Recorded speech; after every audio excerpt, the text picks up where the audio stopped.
we as humans live for community. Without community, we don't survive. So that community drives us to do many, many different things. And I think part of that is what drives us to be, well, somebody else has this, I need it too. The thing that I always found fascinating about communities, and we see this today, this is the kind of work that we do with our customers at StateShift, is community is this kind of unfathomable weird thing that we know it when we see it, right? It's like the whole definition of pornography. You know it when you see it, right?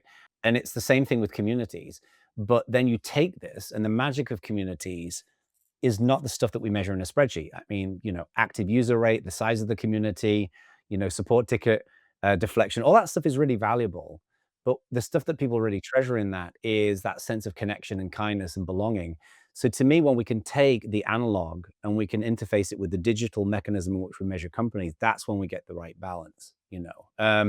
And I think what it requires is us turning thinking on its head. Like, I'll give you an example. James Dyson, when he had a meeting one time years ago where the people who were running his support center showed up with all the usual benchmarks around how the support center was doing, and the average ticket duration and resolve time and SLAs and all this kind of stuff.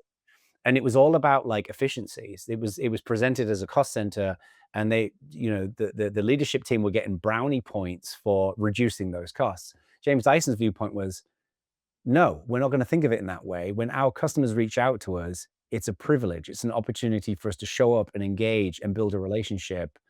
And he reframed that in much the same way that Steve Jobs reframed how computer products should have appeared.